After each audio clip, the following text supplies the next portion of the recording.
Hey guys, तो आज मैं आपको मिलाती हूँ मेरी बचपन की फ्रेंड। लाइक जब मैं 3rd या 4th क्लास में थी तब से वो मेरी फ्रेंड है। और वो फिर क्या हुआ ना, मेरा मतलब मेरे पापा का ट्रांसफर आ गया, हम तमिलनाडु चले गए, वो पंजाब चली गई थी, तो हम वापस कभी मिले ही नहीं। लेकिन फिर हम मिले थे जब मैं 9th क्लास में थी और पापा का ट्रांसफर था उत्तराखंड, और उसने सुना कि मैं उत्तराखंड हूँ तो वो उत्तराखंड भी आ गई। फिर हम यूपी गए तो वो यूपी भी हमसे मिलने के लिए आ गई। और मुझे बिल्कुल बिलीव ही नहीं हो रहा है कि अब वो मुझसे मिलने के लिए राजस्थान भी आ गई। लाइक बहुत सारे ऐसे लोग होते हैं जो सेम स्टेट में रहते हैं, सेम जगह पे रहते हैं, लेकिन उनके पास टाइम ही नहीं होता मिलने के लिए। लेकिन वो कनाडा शिफ्ट हो गई हमेशा के लिए, और वहाँ से वो मुझसे मिलने के लिए, ये बहुत बहुत बड़ी बात है। तब मैं आपको मिलाती हूँ मेरी उस फ्रेंड से जिसको बहुत शर्म आ रही है। जैसी हेलो। कैसे हो आप? मैं ठीक हूँ, आप कैसे हो? मैं बिल्कुल ठीक हूँ। आपको देख के मैं और ज़्यादा ठीक हो गई। आपको हमारे यहाँ कैसा फील हुआ? मुझे बहुत अच्छा फील हुआ यार। उसको बहुत शर्म आती है बेचारी को। मैं ये बोल रही थी कि आपको बचपन से, आप मुझे बचपन से जानते हो, आपको क्या चेंजेस लगे? आपको लगे मैं चेंज हो गई पूरी तरीके से? मोटे हो गया। इतना भी सच नहीं बोलना था। नेचर में चेंजेस है। नेचर में कोई चेंज नहीं है, वैसे ही हो। बस आप सबको पता है कि मेरी लाइफ में जो इंपॉर्टेंट लोग होते हैं उनको मैं ईवल आई प्रोटेक्टर गिफ्ट करती हूँ। लाइक ईवल आई प्रोटेक्टर से रिलेटेड कुछ भी उनको गिफ्ट करती हूँ ताकि उनको बुरी नजर ना लग जाए। क्योंकि आज जैसी आई है और पूरे 7 साल बाद मुझे मिली है, और क्योंकि मेरी बचपन की फ्रेंड है इसलिए मैं उसके लिए भी ये लेकर के आई थी जैसे हम लोग। और ये जैसी को गिफ्ट करेंगे ताकि जैसी को कोई भी बुरी नजर ना लगे, ना इंडिया में लगे ना कनाडा में लगे, और जल्दी से वापस आ जाए हमसे मिलने के लिए। हमने और भी कुछ गिफ्ट्स बना के रखे हैं जैसे के लिए वो मम्मी और पापा देंगे, ये मैं दे देती हूँ।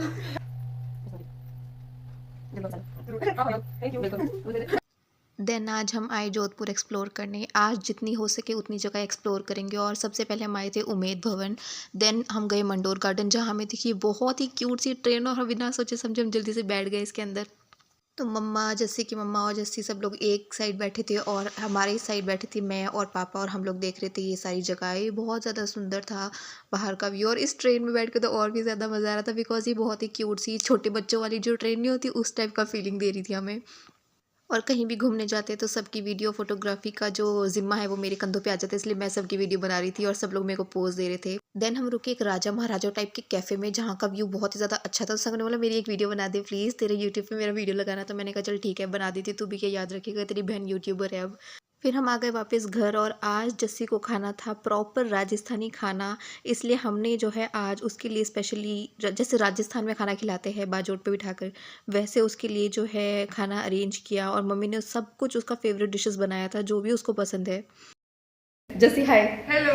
कैसा लगा आपको आज ऐसे खाना खा के? मुझे बहुत अच्छा लगा, this is my first time experience. अच्छा। और जस्सी के फेवरेट ये गुड़ के पूड़े मम्मी ने बनाए, जो जिसकी तारीफ पूरे रास्ते जस्सी करती आई कि मेरे को ये बहुत पसंद है, बहुत पसंद है। और कनाडा में भी बहुत मिस करती है इन पूड़ों को, है जस्सी? हाँ, बहुत मिस करती थी मैं। जब भी पूड़े बनाती तब मैंने कहना कि आंटी जी के पूड़े खाएंगे।